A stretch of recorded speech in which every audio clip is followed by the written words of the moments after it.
Gloria al Rey de Reyes, al Señor de Señores, Jesucristo. Hermanas y hermanos, bienvenidos a este su programa.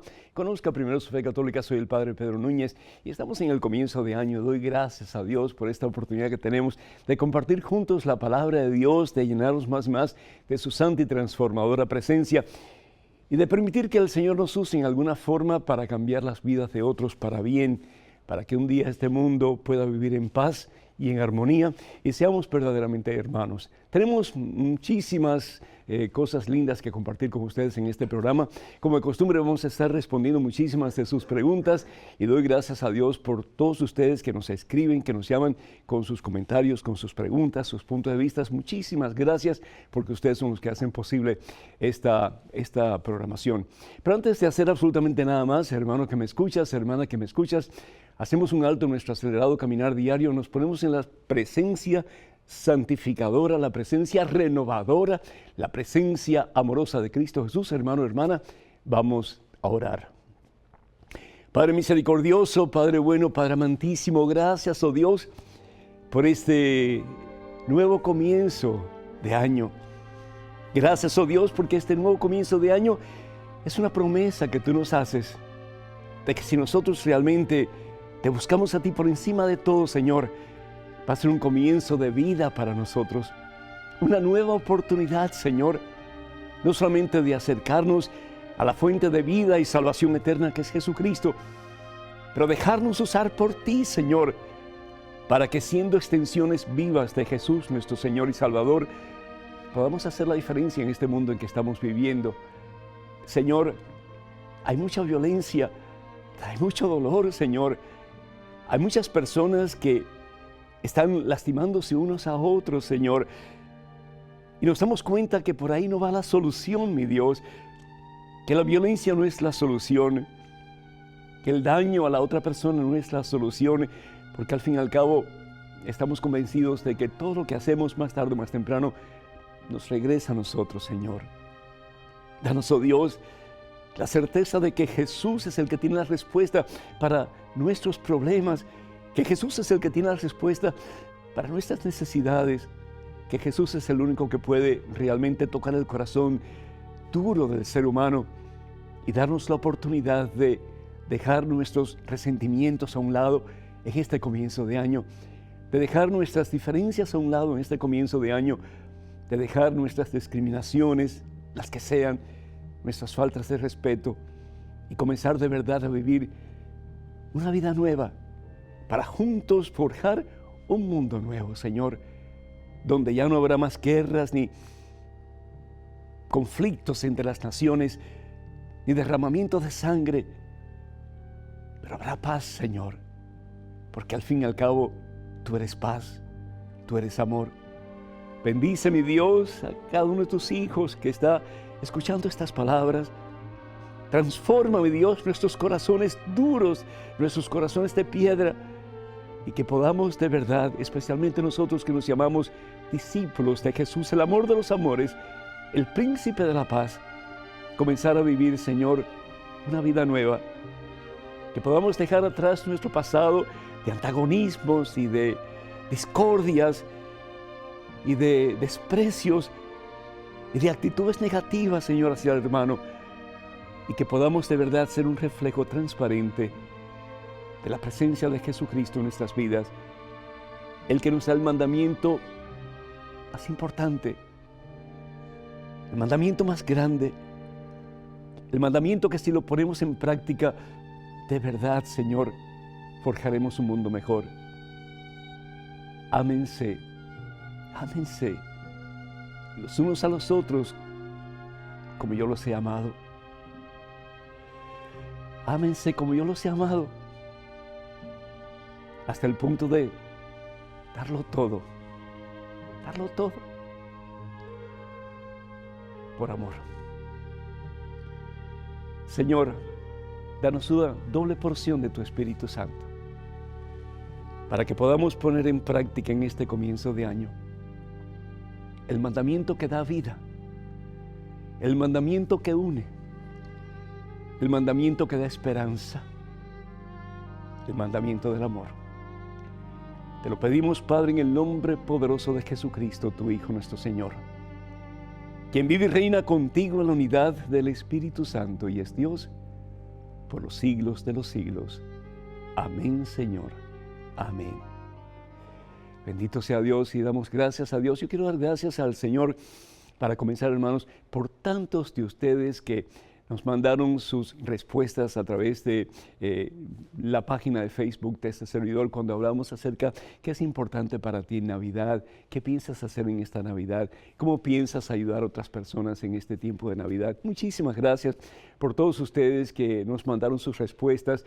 No se imaginan lo mucho que eso nos sirve a nosotros para poder desarrollar otros programas en estos tiempos futuros en este año y para poder en alguna forma pues ayudarnos a todos nosotros a seguir caminando en el camino de la paz, en el camino de la hermandad, en el camino de la esperanza que es Cristo Jesús nuestro Señor. Muchísimas gracias y que Dios nos bendiga a todos. Oramos por Ramona García de Boston, que pide por sus hijos, Soralda, Francisco, Marlene, y por todos sus nietos, que el Señor los bendiga en abundancia en este día y por siempre. Damos gracias al Señor por Nicolás Luján de Texas, que pide por su familia, pide por su matrimonio y muy especialmente por su hermano Juan Madrid, que está con problemas de alcoholismo. Que el Señor lo bendiga y que el Señor lo libere de ese mal que lo está lastimando a él, también a su familia, definitivamente. Pedimos por Dinora de New Jersey, que pide por Darwin Noel Santos en liberación y también trabajo. Y también por su hijo Mérito Antonio, que Dios le bendiga en superabundancia hoy y siempre. Por David Ávila de Cuenca, Ecuador, da gracias a Dios por todas las bendiciones y las de su familia y pide por su salud. Que Dios te bendiga, David, en superabundancia. Y Gabriel de 9 años, bendito sea Dios, gracias Gabriel. Pido oración por él, ya que tiene un problema mientras está en misa. Y pedimos para que ese tiempo en que estás en misa, Gabriel, puedas experimentar el poder transformador de Cristo Jesús a medida que sigues yendo. El que persevera alcanza, y con Cristo Jesús hay victoria, acuérdate de eso. Y también por los participantes en la Marcha por la Vida en Washington, D.C. Mucho frío, mucho sacrificio, perdón, pero bendito sea Dios, vale la pena el hacer conciencia a los gobiernos de que la vida es algo que merece nuestra total y completa atención y respeto, y que esa vida comienza en el momento de la concepción. Y pedimos por todos aquellos que solicitan oración a través de la página de este servidor en Facebook, que el Señor supla sus necesidades en abundancia en este día y por siempre. Bendito sea Dios. Uno de los pasajes hermosos de la Santa Biblia, y qué pena que tenemos tan poquito tiempo, ¿verdad?, para hablar sobre esto, pero está tomado del Evangelio según San Juan en el capítulo 10, el versículo 10, por cierto. Evangelio según San Juan, capítulo 10, versículo 10. Y este es el regalo del Padre, hermanos. El regalo del Padre, que al fin y al cabo es Jesucristo. Y Jesús viene no para dividir al ser humano en el sentido de que haya más antagonismo y haya más desprecio entre los seres humanos. No. Jesús, si bien es cierto, en el Evangelio según San Lucas, nos dice que Él viene a causar la división, pero la división en el sentido de los que realmente quieren seguir a Dios y los que están en contra de Dios, o los que no quieren seguir a Dios. Y por eso la palabra de Dios en el libro de Deuteronomio, capítulo 30, versículo 19, nos dice que delante de nosotros Dios presenta dos caminos, la vida y la muerte. Y nos dice el Señor que el camino de la vida es Dios y el camino de la muerte es el mundo, Satanás.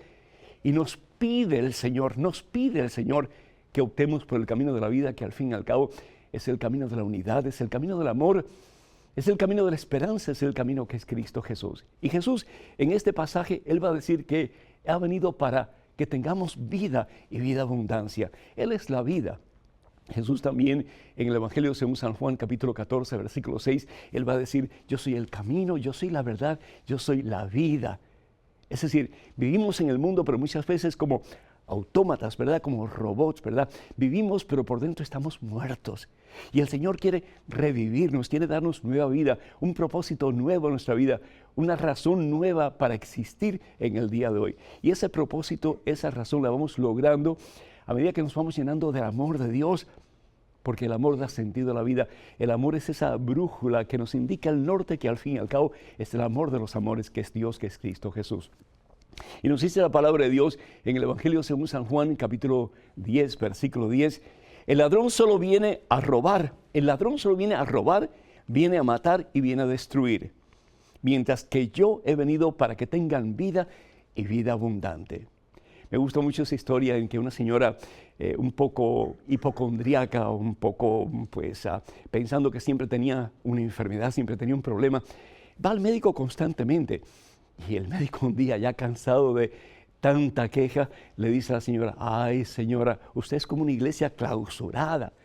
Y la señora se queda toda pasmada y le dice: ¿cómo es eso, doctor? ¿Cómo es eso? Tengo una enfermedad como una iglesia clausurada, ¿qué es eso? Y el médico le dice: ay señora, es que usted no tiene cura, usted no tiene cura. Y es como que pues una doble idea, ¿verdad? No tiene cura, es decir, el sacerdote no hay cura en la iglesia clausurada, pero también, como diciendo la señora: señora, no hay esperanza para usted. Y hermana, hermano, sí hay esperanza. Sí hay esperanza, y la esperanza es Jesús, nuestro Señor y Salvador. He venido para que tengan vida y vida abundante. Vemos el mundo congestionado, ¿verdad que sí? Tantos problemas ahora mismo, recientemente en París, en Francia. Desafortunadamente, toda esa gente que murió en ese edificio donde estaba el periódico satírico, qué pena, ¿verdad? Simplemente porque hay diferentes puntos de vista. Pero nadie tiene el derecho de quitar la vida a otra persona, hermano. Simplemente porque tenemos diferentes puntos de vista. Tenemos que orar, ¿sí?, para que podamos, a pesar de nuestras diferencias, nuestros puntos de vista encontrados, podamos ser hermanos y vivir en paz.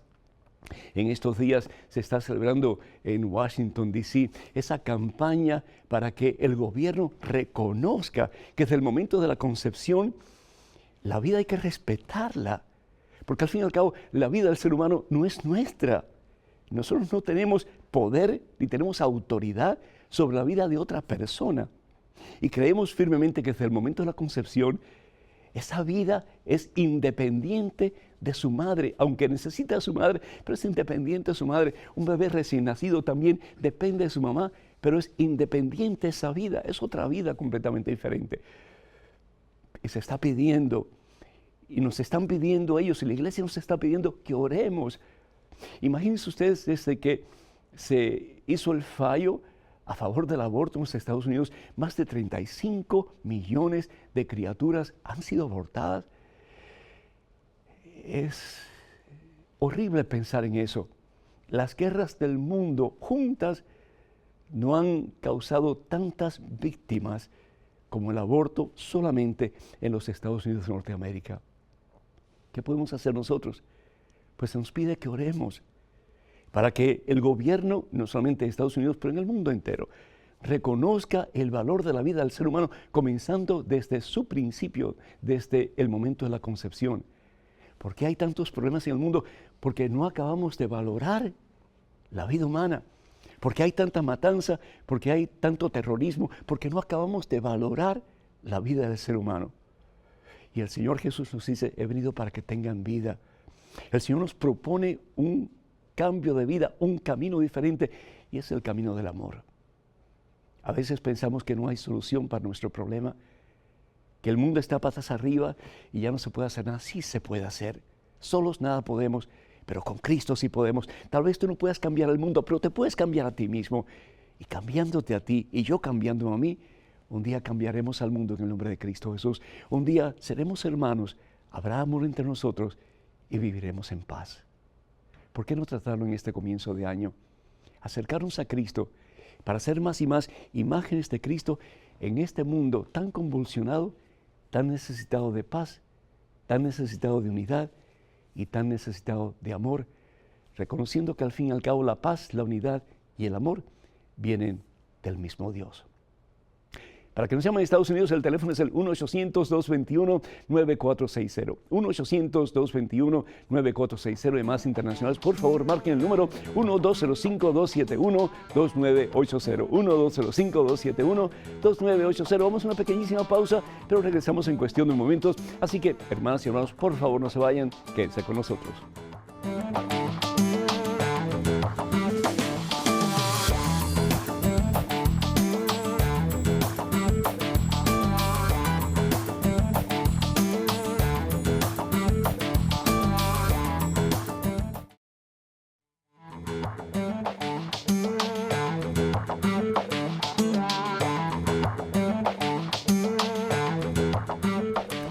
gloria al Rey de Reyes, gloria al Señor de Señores, Jesucristo. Hermanos y hermanos, bienvenidos a este segmento de su programa Conozca Primero su Fe Católica. Antes de tomar una llamada que tenemos en línea, y por favor esperen un momentito, Julián me llamó recientemente con la pregunta que si Pedro había estado en Roma, y definitivamente pues Pedro fue a Roma. Si vamos a la primera carta de Pedro, en el capítulo 5, versículo 13, dice Pedro mismo, los saluda a la comunidad de Dios que ha sido congregada en Babilonia. Para los primeros cristianos, Babilonia era Roma. Por eso la palabra de Dios nos habla también en el Apocalipsis de la gran Babilonia, la prostituta. Y esa prostituta para los cristianos era realmente pues Roma. Tanto así que si nosotros vamos a ver aquí a el libro del Apocalipsis, creo aquí está en el capítulo 17, versículo 6, dice: y observé que la mujer se había embriagado con la sangre de los santos y de los mártires de Jesús. ¿Y quién fue el que persiguió a los cristianos en su comienzo, cuando la comunidad estaba creciendo? Pues Roma, y tantos que murieron, ¿verdad? Tantos que fueron martirizados por su fe en nuestro Señor Jesucristo. Así que esos dos grandes apóstoles de la fe cristiana, Pedro y Pablo, van a Roma, y los dos son martirizados por la fe en Roma, para gloria a Dios. Tenemos en estos momentos una llamada de Julio de Honduras. Julio, ¿me escuchas? Julio, ¿me escuchas? Parece que Julio no, o yo no puedo escuchar a Julio, o Julio no me escucha, no sé. Julio, ¿me escuchas? No, parece que no, perdimos la comunicación, así que entonces vamos al correo electrónico. Un correo electrónico con una pregunta. Adelante, por favor. Padre Pedro, tengo un amigo que es incrédulo que me hizo la siguiente pregunta. ¿Qué hizo Jesús desde los 12 a los 32 años? ¿Me podría ayudar? María José. María José, muchísimas gracias. Realmente no sabemos con exactitud qué hizo Jesús. Hay gente que dice que fue a la India, hay gente que dice que pues hizo milagros, etc. La Santa Biblia no dice nada al respecto. Fíjense lo que dice la Santa Biblia en relación a este tiempo que se llama el tiempo escondido de Jesús, el tiempo realmente en que no sabemos nada, porque la Biblia no dice nada, ni la tradición tampoco dice algo al respecto. Dice, esto es en el Evangelio según San Lucas, capítulo 2, versículo 51 en adelante. Después de que los padres de Jesús, María y José, lo encuentran en el templo, enseñando a los doctores de la religión, dice la palabra de Dios, Jesús entonces regresó con ellos, llegando a Nazaret, es decir, regresó a casa. Posteriormente siguió obedeciéndoles, y su madre por su parte guardaba todas estas cosas en su corazón. Mientras tanto, Jesús crecía en sabiduría, en edad y en gracia, ante Dios y ante los hombres. Es decir, Jesús regresó a casa. Y Jesús estuvo en casa, lo más probable, hasta que comienza su vida pública después de su bautismo en el Jordán. Y si nosotros vamos, por ejemplo, al Evangelio según San Marcos, en el capítulo 6, cuando Jesús regresa a Nazaret, comienza una discusión. Dice, ¿de dónde viene todo esto? Es decir, toda esta sabiduría de Jesús. ¿Y qué pensar de la sabiduría que ha recibido con esos milagros que salen de sus manos? La gente en Nazaret, estamos hablando de un caserío de unas 35 o 40 casitas, y conocían bien a Jesús y conocían bien a la familia de Jesús. Y dice, pero ¿no es más que el carpintero, el hijo de María? ¿No es más que el carpintero, el hijo de María?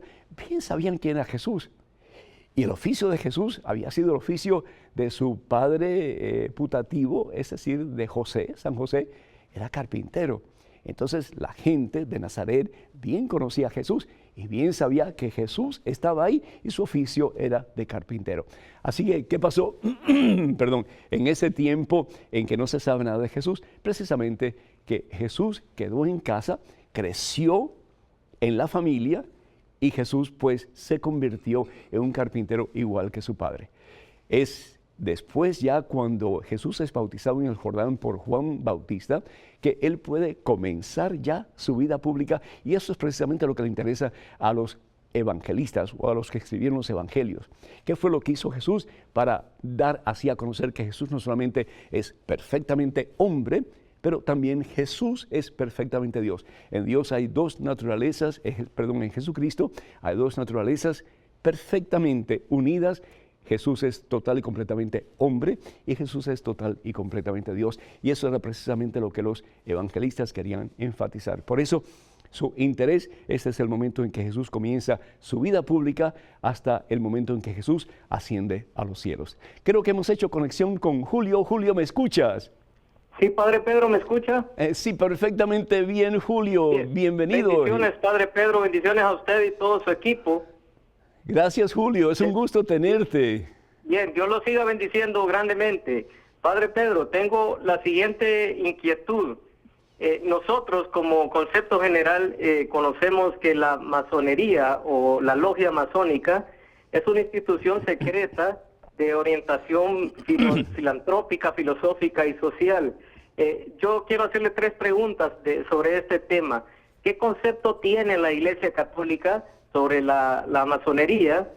Se ha especulado también, Padre Pedro, que algunos miembros de la Iglesia Católica, se ha especulado en documentales que sacerdotes, incluso hasta insinuaron de algunos papas, que tenían orientación masónica. ¿Es esto cierto o no? Y la tercera pregunta, Padre, usted con toda su capacidad, su intelecto que Dios le ha dado por muchos años y por su proyección internacional, ¿hay alguien que le ha insinuado pertenecer a la logia masónica? Bendiciones, Padre Pedro, y espero sus respuestas contundentes. Un abrazo fuerte y enorme. Gracias, Julio. Para ti y tu familia, muchas bendiciones. Que Dios te bendiga y gracias por tomar esta oportunidad para llamarnos. Primero que todo, nunca nadie me ha preguntado, me ha pedido, me ha insinuado a hacerme masón. Pues jamás lo haría, ¿verdad? Los masones realmente pues tienen su propia religión muy diferente a la religión cristiana. Vienen supuestamente ellos de la noción de los masones que construyeron el templo de Jerusalén, el templo de Salomón. Y masón es aquel que pues trabaja con la piedra, ¿verdad? Y para ellos pues es importante eso, que ellos trabajan supuestamente por un mundo mejor. Y hace mucho bien también, pero que quede claro que nada que ver con el cristianismo. Ellos tienen sus propios ritos, sus propias ceremonias, sus propios cultos, y para ellos Dios es el arquitecto del mundo, y por eso es que tiene pues una escuadra y tiene un compás. Esa es su simbología, su emblema. Entonces, el ser masón implica que tú realmente pues aceptas la religión masónica y no la religión cristiana. Y definitivamente pues hay personas que son cristianas y dicen, no, pues yo soy masón también. Es una cosa que no se reconcilia la una con la otra. Que han habido papas que tienen tendencias masónicas, no conozco de ninguno. Que han habido sacerdotes que hayan tenido tendencias masónicas, pues no lo dudo. Y aún masones que se han infiltrado tal vez en la iglesia y que han ido a los seminarios, etcétera, pero con el deseo no de servir en la Iglesia Católica, sino que en alguna forma pues causar problemas. Los masones, especialmente los del rito escocés, se han conocido muy bien por ser totalmente anticatólicos y por ser muy fuertes en su forma de criticar y hasta de perseguir la iglesia.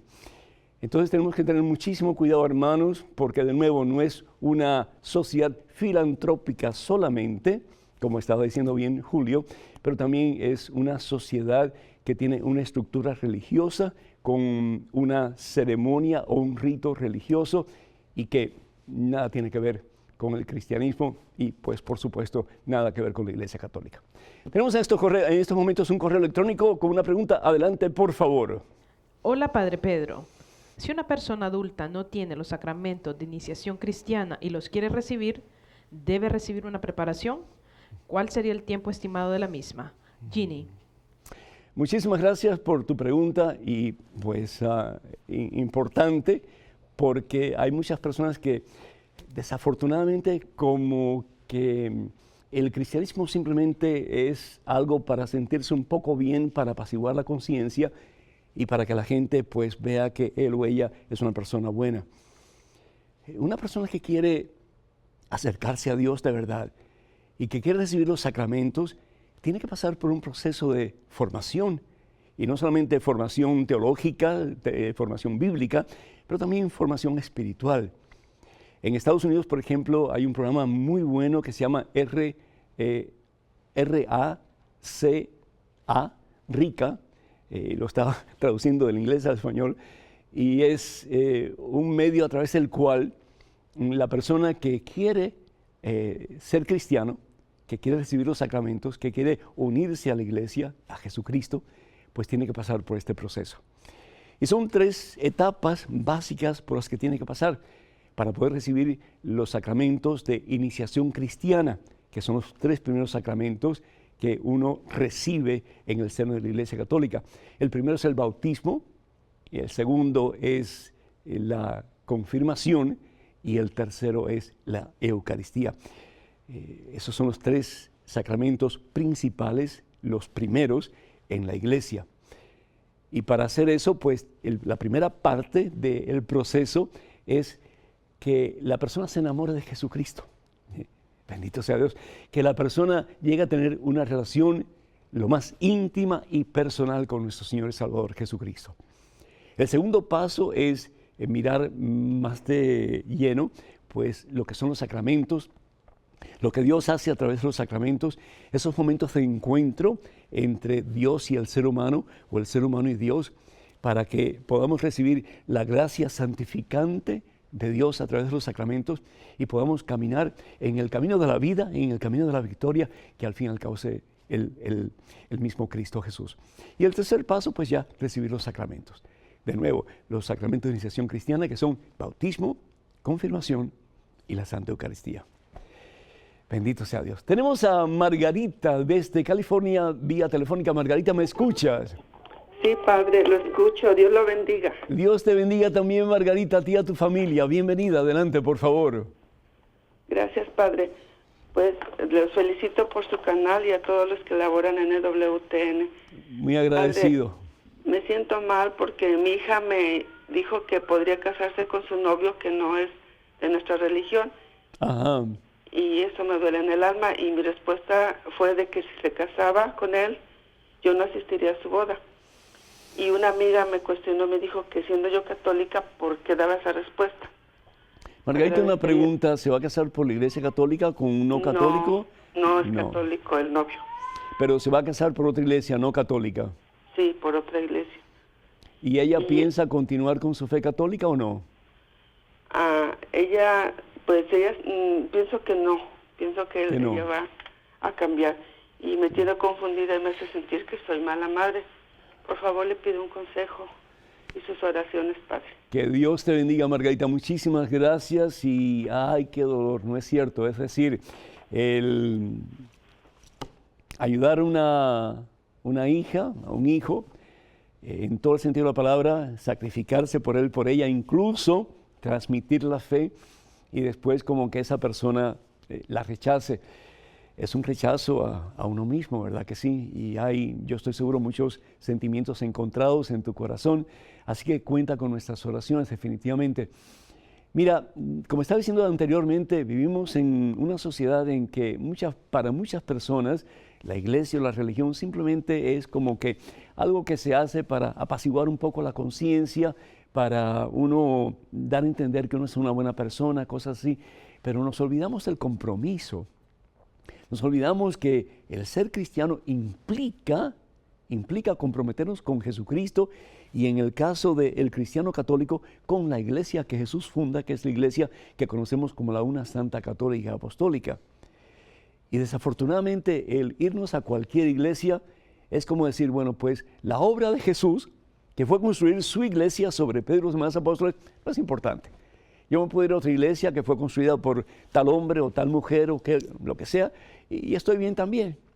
Hermanos, por el amor de Dios, Eso es como que darle una misma patada a Jesús y decirle, lo que tú hiciste, tu obra realmente pues estaba bien, pero hay otra que tal vez sea mejor, que me convenga más a mí.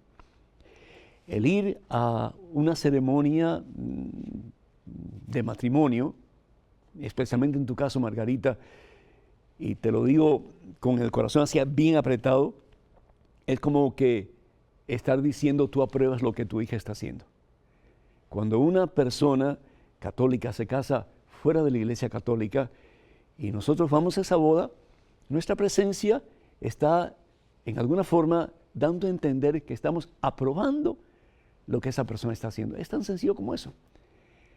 Cualquiera de ustedes puede discutir conmigo al respecto, está bien, pero mi presencia en un lugar, cualquiera que sea, mi presencia hasta en una cantina, en un bar, yo estoy diciendo que yo apruebo lo que están haciendo ahí, ¿no es cierto? Porque estoy ahí, si no, no estuviera ahí. Entonces, el ir a una boda que yo sé que no es válida, porque no está la persona casándose en la iglesia donde fue bautizada, la iglesia a la cual pertenece, la iglesia que le dio la vida de Jesús, el que ha venido a darnos vida y vida abundante, y como que menospreciarla simplemente porque prefiere el novio a lo que ha recibido en la iglesia católica, pues entonces como que nuestra presencia estaría indicando que estamos de acuerdo con lo que esta persona está haciendo. Cuenta con nuestras oraciones, Margarita, y te felicito desde lo más profundo de mi corazón por decirle a tu hija que no vas a ir. Pero no se lo digas con resentimiento, por favor. No se lo digas con ánimo de ofenderla. Explícale lo que yo te he explicado, que tu presencia en esa boda significaría que tú apruebas lo que ella está haciendo. Y lo que ella está haciendo está muy mal hecho, porque realmente está abandonando la iglesia de Jesucristo por irse detrás de su novio a sabe Dios que otra iglesia. Cuenta con nuestras oraciones. Hermanas y hermanos, me gustaría muchísimo que ustedes nos llamen. El teléfono en Estados Unidos es el 1-800-221-9460. Repito, 1-800-221-9460. Llamadas internacionales, por favor, marquen el número 1-205-271-2980. 1-205-271-2980. Vamos a una pequeña pausa, pero regresamos en cuestión de momentos. Así que, hermanas y hermanos, por favor, no se vayan, quédense con nosotros.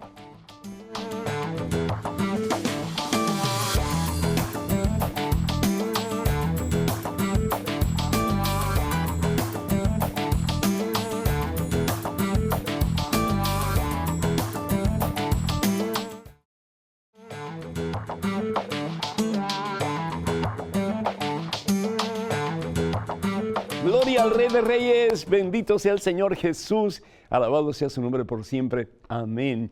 Hermanas y hermanos, gracias por estar con nosotros, soy el Padre Pedro Núñez, este es su programa, Conozca Primero su Fe Católica. Tenemos a Giovanni de Nicaragua, vía telefónica. Giovanni, ¿me escuchas? Sí, Padre, muy buenas tardes, Padre. El Señor te bendiga, Giovanni, un fuerte abrazo para ti y para tu familia, y que Dios les bendiga en superabundancia. Adelante, Giovanni. Sí, Padre, es que les tenía una pregunta. Les quería preguntar qué significa la palabra Quejaritomene y su trascendencia dentro del Evangelio, Padre. Muchísimas gracias, Giovanni, y muchas felicidades para ti y que el Señor te siga bendiciendo en superabundancia. Gracias por tu pregunta. Quejaritomene es una palabra griega que traducida al español significa la llena de gracia. Y ese es el atributo que el mismo Dios le da a María Santísima a través del arcángel Gabriel, ¿verdad? Cuando la visita, en la visitación, dice la palabra de Dios, al sexto mes el ángel Gabriel fue enviado por Dios a una ciudad de Galilea llamada Nazaret, a una joven virgen que estaba comprometida en matrimonio con un hombre llamado José, de la familia de David, y la virgen se llamaba María. Llegó el ángel hasta ella y le dijo, alégrate, regocíjate, gózate, María, tú eres la llena de gracia. Quejaritomene, la llena de gracia, el Señor está contigo. ¿Y qué significa estar lleno de gracia? Gracia es presencia de Dios, gracia es vida de Dios, ese que ha venido a darnos vida y vida abundante. María estaba llena de la vida abundante de Dios. María estaba llena de la presencia de Dios. Por eso es que decimos que María no pudo pecar, porque el pecado y la gracia no pueden cohabitar. El pecado y la gracia no pueden cohabitar. Y María estaba llena, repleta de la gracia de Dios.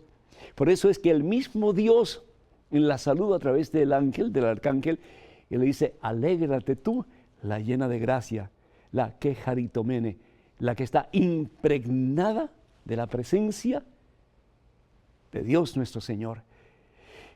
Y para mí eso es algo maravilloso, porque María es la mujer que Dios escoge para ser su madre. Ni tú ni yo hemos tenido la oportunidad de escoger a nuestra mamá, ¿verdad que no? Y qué bueno que tenemos a la mamá que tenemos. Yo no cambiaría a mi mamá por ninguna otra. Pero sin embargo, Dios sí pudo escoger a su mamá. Y entre todas las mujeres, habidas y por haber, escoge a esta que desde el principio la colma de su gracia. Nace en una forma inmaculada, es decir, sin rastro de pecado original. ¿Por qué? Porque María es como ese cofre maravilloso donde va a existir lo más grande, lo más maravilloso que el ser humano puede imaginar, que es al Dios hecho hombre, que es Jesucristo. Que nosotros, pues, pidiéndole al Señor la gracia para ser como María, podamos un día también estar llenos de la gracia, de la presencia, de la vida de nuestro Dios y nuestro Señor, para poder dar como María esa gracia, esa presencia de Dios al mundo en que vivimos. Ojalá que sí. Tenemos en estos momentos otro correo electrónico con otra pregunta. Adelante, por favor. Padre Pedro, como católico me siento en la obligación de proclamar la verdad de la Iglesia Católica. En mi familia hay algunos que se han cambiado de religión. En mi Facebook siempre publico imágenes con respuestas a las muchas trampas que ponen otras sectas para que los católicos ignorantes caigan. Siento que mi misión es responder a esas cosas para que sepamos la verdad y nos podamos defender. Uno de mis familiares se sintió ofendido y otros me borraron de sus contactos. La confrontación se hizo mayor distanciándonos en la familia. ¿Hago bien en seguir con este predicar la verdad? ¿Se enoje quien se enoje? ¿Qué debo hacer? Diego de Ecuador. Diego, muchísimas gracias, que el Señor te bendiga, y eres, por lo que veo, un gran guerrero del Señor, y pues continúa luchando por la verdad, pero lucha por la verdad con las armas de Dios. ¿Y cuáles son las armas de Dios? El amor, la justicia, la paz. Acuérdate que el Evangelio, la verdad de Dios, no se impone, se expone. Eso fue lo que hizo Jesús, ¿no es cierto? Evangelio según San Juan, en el capítulo 6, en ese maravilloso discurso del pan de vida, nos dice la palabra de Dios. Vamos a ver aquí. Evangelio según San Juan, capítulo 6, versículo 66, cuando Jesús dice: a no ser que coman de mi cuerpo y beban de mi sangre, ustedes no tienen vida. Si no comes, si no masticas mi cuerpo, porque la palabra, en realidad, masticar en griego es, comer en griego es masticar, hay que digerirlo. Cuando tú comes, no solamente tú tragas, pero tú masticas para poder tragar. Lo mismo, Jesús se hace pan de vida, es decir, ese pan ya no es pan, es su mismo cuerpo, y se da, se entrega, se dona. ¿Para qué? Para que tú lo recibas él y te llenes de él más y más al punto de llenarte, ¿por qué no? Como María Santísima, la llena de gracia, la llena de la vida de Dios. Y Jesús está diciendo esto, que a no ser que comamos de su cuerpo y bebamos de su sangre, no vamos a tener vida plena. Un montón de gente comienza a retirarse. Jesús no es el brazo. Jesús ha expuesto la verdad. Y dice la palabra de Dios, a partir de entonces, muchos de sus discípulos, es decir, que le habían seguido, se volvieron atrás y dejaron de seguirle. Jesús no fue corriendo detrás de ellos y decía: tiene que ser así, tienen que aceptar esto que le estoy diciendo porque es la verdad, y si no, pues se van al infierno. No, Jesús no dice eso. Dice la palabra de Dios, Jesús preguntó entonces a los 12, y lo más probable que era todos los que quedaban ahí, los demás se habían ido. ¿Y ustedes también quieren irse? ¿Y qué es lo que le dice el Señor? ¿Qué es lo que le dice Pedro al Señor en el Evangelio según San Juan, capítulo 6, versículo 68? Señor, ¿y a dónde vamos a ir? Pedro no entendía.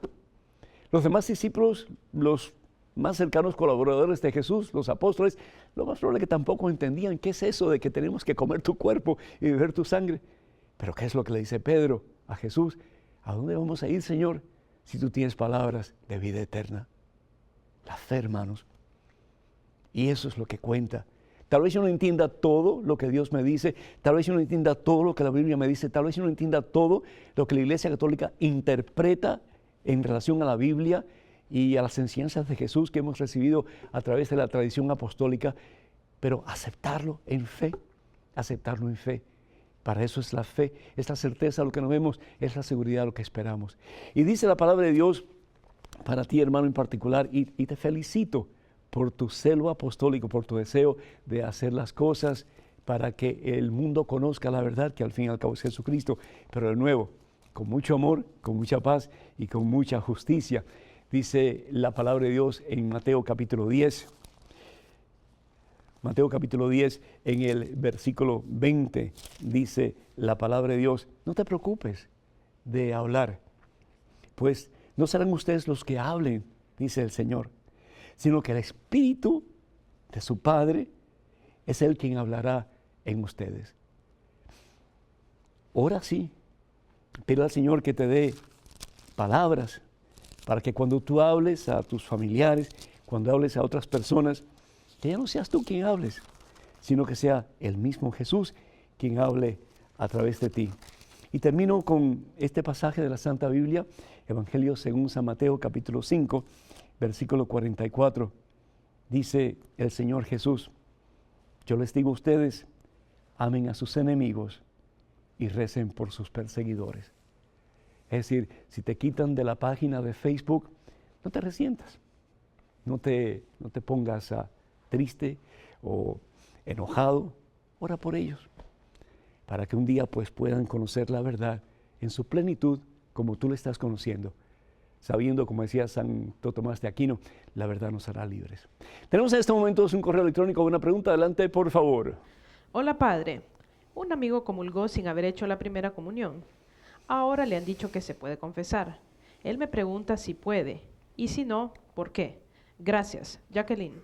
Jacqueline, mi consejo sería que tú le invites a tu amigo para que vaya a ver un sacerdote de confianza, es decir, una persona que tú sabes que le va a ayudar en lo que él necesita, y que el sacerdote le indique lo que tiene que hacer. Lo más probable es que él tiene que prepararse para poder recibir la Santa Comunión, y no es de un día ni 2 días, sino que es un tiempo más o menos determinado de acuerdo a su capacidad de asimilar lo que se le dice. Pero lo importante es que deje de comulgar por ahora y que cuando él esté preparado, que se confiese y que reciba la Santa Comunión debidamente y consciente de lo que está haciendo. Ojalá que así lo haga. Bendito sea Dios. En estos momentos tenemos otro correo electrónico, otra pregunta. Adelante, por favor. Dios le bendiga y le guarde. Le amamos en el amor de Cristo, y porque le amamos es que le envío esta carta. Ustedes dicen que María nunca pecó, que fue concebida sin pecado. Si es así, entonces, ¿por qué fue castigada con la muerte? En Romanos 6:23 dice: porque la paga del pecado es la muerte. Por otro lado, ¿en qué parte de la Biblia dice María ruega por nosotros? O sea, que interceda por nosotros. Si María no puede interceder, no puede mediar por nosotros. Como dice San Pablo en la 1 Timoteo capítulo 2, versículo 5, porque hay un solo Dios y un solo mediador entre Dios y los hombres, Jesucristo hombre. César Andrés. César, gracias por tu comentario, por tu pregunta, pero también, por favor, yo te invito en el nombre del Señor Jesús para que escuches, no para que oigas, sino para que escuches lo que te voy a decir. Primero que todo, si bien es cierto que Romanos capítulo 6, versículo 23 dice que el salario, la consecuencia del pecado es la muerte, entonces Jesús murió, ¿verdad que sí? Y Jesús murió, ¿para qué? De acuerdo al profeta Isaías capítulo 53, para asumir en sus espaldas el pecado y la consecuencia que nos lleva a la muerte eterna. No estamos seguros que María murió. En ninguna parte de la Santa Biblia, tú que dices que te lo pruebe con la Biblia, en ninguna parte de la Santa Biblia dice, César, que María murió. En ninguna parte. Pero suponte tú que María haya muerto. Si María muere, no es por la consecuencia de su pecado, pero es para identificarse con la muerte de su hijo. María no es mejor que su hijo. Y si su hijo murió sin tener pecado alguno, María, para identificarse con su hijo, muere también. María es la discípula por excelencia. Ella no va a hacer una cosa diferente a lo que hace su hijo. Ella permite, si es que ella muere, permite que la muerte la toque. Pero su hijo, que es vida, la levanta y la asume a sí mismo. ¿Por qué? Porque si yo fuera Jesucristo, yo quisiera que mi mamá estuviera donde yo estoy. Y el Señor Jesús pues lo dice, ¿no es cierto? En el Evangelio según San Juan, capítulo 14, versículo 2, voy a prepararle a ustedes una mansión para que donde estoy yo estén también ustedes. Entonces, ¿cómo no prepararle una mansión especial a María Santísima, la llena de gracia? La mujer que no hizo otra cosa sino que la voluntad de Dios. Por eso María puede decir, aquí está la esclava del Señor, que se haga en mí según lo que me has dicho. Y si bien es cierto, César, que el único mediador entre nosotros y el Padre es Jesucristo, no cabe duda, y eso lo enseña la Iglesia Católica. Y se descarga enseñando esa verdad, el único camino. Evangelio según San Juan, capítulo 14, versículo 6, al Padre es Jesucristo, no hay otro. Pero también es cierto que entre nosotros y Jesucristo todos estamos llamados a interceder, ¿no es cierto? Tú intercedes por una persona que tiene problemas, tú le pides intercesión, le pides oración a una persona que es de tu confianza cuando tú tienes un problema, ¿verdad que sí? ¿Por qué? Porque creemos en la comunión de los santos. Es decir, nosotros todos los bautizados podemos interceder y debemos interceder los unos por los otros ante Jesucristo, no ante Dios Padre, pero ante Jesucristo. Y una que puede y debe e intercede por nosotros ante su Hijo Jesús es María Santísima. Y prueba de esto es el Evangelio según San Juan, capítulo 2, versículo 5, cuando María Santísima le dice a Jesús, no tienen vino. ¿Y qué le dice después a los sirvientes? Hagan todo lo que les mande. Ya María había dado su necesidad, había presentado ante su Hijo, que también era su Señor, su Dios, su petición. Y ella sabía que su Hijo iba a responder esa petición, porque Dios responde todas nuestras oraciones y responde en maneras muchas veces más elocuentes y más hermosas de lo que podemos imaginar o pensar. Entonces, María sí intercede, no ante Dios Trino, Padre, Hijo, Espíritu Santo, pero ante ese Dios que se encarna en su vientre, que también es su Hijo, por supuesto, porque se ha encarnado en su vientre, que es Jesús. Entonces, miremos esa parte de María. María es igual que nosotros, definitivamente, de carne y hueso como nosotros. Pero María es ejemplo de docilidad a ese que es vida, que es Jesucristo. Que como dije anteriormente, es su Hijo, pero también su Señor y es su Dios. Y es a Él a quien ella recurre. Qué tremendo sería, César, si tú y yo recurriéramos como María a Jesús con nuestras necesidades. Qué tremendo sería si en vez de ir a cualquier otro medio, vayamos a Jesús como María. Y qué hermoso que le pidamos a María también que interceda por nosotros. La oración de intercesión es fabulosa. Y te doy unos cuantos pasajes bíblicos. 1 Timoteo capítulo 2, versículo 2, léelo. Filipenses capítulo 1, versículo 19, léelo. Salmo 122, versículo 6, léelo. Job capítulo 42, versículo 8. Romanos capítulo 10, versículo 1. Santiago capítulo 5, versículo 14. Jeremías capítulo 29, versículo 7. Mateo capítulo 5, versículo 44. Segunda Timoteo capítulo 4, versículo 16. Y por qué no, 1 Timoteo capítulo 2, versículo 1. Ojalá que estos pasajes te ayuden a redescubrir la importancia de la oración de intercesión. Llamados unos a otros para orar los unos por los otros, porque en la unión está la fuerza. y pedirle a Jesús por nuestras necesidades, sabiendo que Jesús, que si bien es cierto es completo y totalmente humano, Jesús es completo y totalmente Dios. Y como Dios, no solamente Él escuchará nuestras plegarias, pero llevará esas plegarias al Padre, y el Padre, que es uno con Jesús, responderá y nos dará plenitud de Espíritu Santo, la tercera persona de la Santísima Trinidad, para que esas oraciones que hemos hecho los unos por los otros y por nuestras necesidades, y junto con María y junto con la comunión de los santos, tanto en este mundo como en el cielo, podamos nosotros recibir plenitud de gracia y un día de verdad estar llenos de la gracia de Dios, llenos de la vida de Dios, llenos de la presencia de Dios, gozando en su presencia en el cielo para toda la eternidad. Oremos por la gente, las personas que están sacrificándose tanto, que han venido de tantas partes diferentes para encontrarse en la capital de Estados Unidos, Washington, D.C., en esta marcha por la vida. Damos gracias al Señor también por la cobertura de EWTN y Radio Católica Mundial y tantas otras estaciones de radio y televisión que están cubriendo este magno evento. Que de verdad podamos un día darle gracias a Dios porque los gobiernos del mundo han optado por respetar la vida desde el momento de su concepción.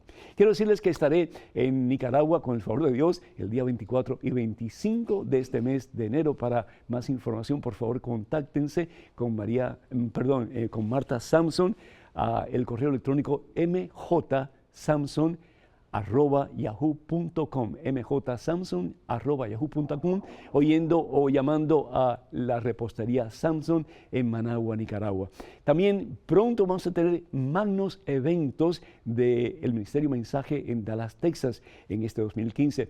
El primero va a ser Padres en Construcción, va a ser para papá y va a ser para mamá, porque esa es la base de la familia. El próximo mayo 2, así que esperamos que ustedes nos acompañen también. El sábado de Milagros, este año pasado tuvimos un maravilloso, tremendísimo, fabuloso, poderoso evento, Sábado de Milagros en Dallas, Texas, y este va a ser en este año el 22 del mes de agosto. Y finalmente concluirá el Ministerio de Mensaje en Dallas, Texas, con un poderoso evento para jóvenes, y se va a llamar Jóvenes en Construcción el 21 de noviembre. Para más información, por favor, comuníquense con el Ministerio de Mensaje al teléfono 214-527-4839. Repito, 214-527-4839. Y escríbanos, por favor, con sus preguntas, sus comentarios a padrepedro@ewtn, padrepedro@ewtn.com.